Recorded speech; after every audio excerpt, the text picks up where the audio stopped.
Dieu sépare triplement la création. Comme Abraham. Il dit qu'il sépare la lumière des ténèbres. Il sépare les eaux d'en haut et les eaux d'en bas. Et il sépare la mer de la terre. Et après cette triple séparation, il dit que la terre produisit. Vous voyez le parallèle maintenant? Il dit à Abraham, quitte ton pays, ta patrie, la maison de ton père, et Abraham produisit le fils de la promesse, Isaac. La séparation est séparée triplement pour qu'elle produise. Voyez, Abraham est comme une nouvelle création, parce que d'Abraham va sortir le peuple d'Israël, et du peuple d'Israël va sortir qui? Jésus. Amen. Amen. Alléluia. Et nous voulons nous laisser séparer. Cette triple séparation, on peut en parler un peu. Les ténèbres de la lumière, c'est le péché. Bien sûr, on est séparé du péché. Les eaux d'en haut et les eaux d'en bas, les eaux dans la Bible, c'est la sagesse ou la parole, ou de Dieu ou des hommes. C'est pour ça qu'il y a des eaux d'en haut et des eaux d'en bas. C'est le caractère de l'homme. Il nous sépare du péché, mais il veut nous séparer de notre mauvais caractère. Amen. Et il sépare la mer de la terre. La mer, c'est le monde. Comprenons. Cette triple séparation pour l'homme nouveau et la femme nouvelle, c'est être séparé du péché, c'est être séparé de plus en plus de notre caractère, et c'est s'être séparé du monde. Cette triple séparation aussi, si vous permettez, vous savez que nous sommes une création, nous, tripartite. Alors je m'explique. 1 Thessaloniciens 5, verset 23. Le Dieu de paix nous sanctifie lui-même tout entier, l'esprit, l'âme et le corps. Quitte ton pays, ta patrie et la maison de ton père. Nous sommes une création triple. Hein? C'est pour ça qu'il dit, vous êtes avec moi? Amen. Amen. Je continue un peu plus. Amen. Et après, on va prier le Seigneur. Il faut que l'appel de Dieu ce matin nous anime. Amen. Ce n'est pas simplement un sermon qu'on a besoin. On a besoin de la main tendue de Dieu. Et ce matin, c'est une main tendue pour toi. Saisis cette main.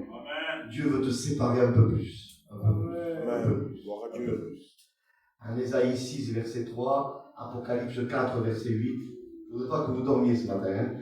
Il dit, si vous voulez, Ésaïe voit une vision céleste, les séraphins qui sont au-dessus du trône de Dieu, et ils disent Saint, Saint, Saint est l'Éternel. Ils ont, si vous voulez, 6 ailes, 2 dont ils se voient de la face, 2 où ils se voient des pieds, et 2 qui se servent pour voler.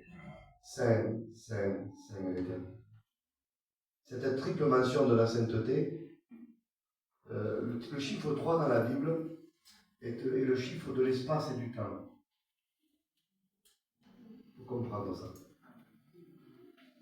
C'est Einstein qui avait découvert ça, lui, mais la Bible en parlait bien avant Einstein. Il a parlé de l'espace et du temps. Qui dit espace dit temps. Et je vous explique pourquoi. Il y a 3 temps. Passé, présent, futur. Et l'espace est constitué de 3 ciels. 2 Corinthiens 12, Paul dit « Je connais un homme qui a été ravi au 3e ciel. » Parce qu'il y a le ciel atmosphérique que nous voyons, il y a le ciel, l'univers immense, et il y a le ciel où il y a Dieu. Donc il y a 3 ciels, et il y a 3 temps, passé, présent, futur. Et quand il est fait mention de la triple sainteté de Dieu, c'est pas qu'il est 3 fois saint, bien sûr c'est un rapport avec la divinité, Père, Fils, Saint-Esprit, mais au-delà de ça, s'il n'est pas 3 fois, s'il est 3 fois, il n'est pas 4 fois, s'il n'est pas 4 fois, il est 5 fois, ça limite Dieu. Non, Dieu dit, Saint, Saint, Saint est l'Éternel parce que sa sainteté ne change pas. Sa sainteté remplit l'espace et le temps. Amen. Amen. Gloire à Dieu. C'est pour ça que le temple était en 3 compartiments, le tabernacle aussi. L'homme est triplement, est une création triple, corps, âme et esprit, parce que le temple était l'image de l'univers que Dieu comble. Il remplit Amen.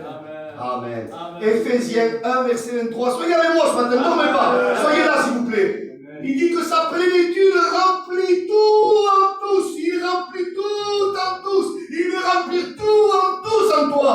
Amen. Il sanctifie. Le Dieu de paix nous sanctifie corps, âme, esprit. Esprit, âme et corps. Saint, saint, saint est l'Éternel. Amen. Et si vous voulez, la solution nous est donnée. Regardez le parallèle. J'y vais doucement. Sois béni. Ésaïe 6.3, Apocalypse 4.8. Il y a la prière qui est reproduite d'Ésaïe 6.3 par les êtres vivants à l'Apocalypse 4.8. Ils disent Saint, Saint, Saint est le Seigneur, celui qui est présent, qui était passé et qui vient futur. Là, on a la réponse. La triple mention de sainteté est en rapport avec le temps. Dieu ne change pas. Il était saint, il est saint, il restera saint. Il ne change pas. Et mon Dieu, Jésus-Christ est le même. Hier, aujourd'hui et éternellement.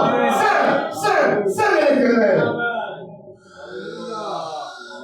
Il ne change pas. Au ciel, il reste saint. Il vient sur la terre au travers du Fils, il reste saint. Amen. Et par le moyen du Saint-Esprit en nous, il reste saint. Amen. Dieu, là où il est saint, il ne change pas. On ne peut pas faire changer Dieu, c'est Dieu qui veut nous changer. Je répète ça parce que c'est trop beau. Je trouve que c'est trop beau. Nous, on ne veut pas faire changer Dieu. Il y a des gens qui veulent faire changer Dieu. Ils veulent rendre Dieu moins saint, disant Seigneur, suis-moi dans cette démarche, suis-moi dans cette désobéissance. Dieu ne te suivra pas dans la désobéissance. C'est toi qui dois le suivre dans son obéissance à lui. C'est pas Dieu. C'est pas à Dieu à nous obéir. C'est nous qui devons obéir à Dieu. Amen. Alléluia. N'essaye pas d'amener Dieu dans tes affaires qui ne sont pas bien. N'essaye pas d'amener Dieu dans tes langages qui ne sont pas beaux. N'essaye pas d'amener Dieu dans tes compromis. C'est toi qui dois suivre Dieu dans sa sainteté. 1 Pierre 1, verset 15 à 16. Si celui qui vous a appelé est saint, vous aussi soyez saints dans toute votre commune.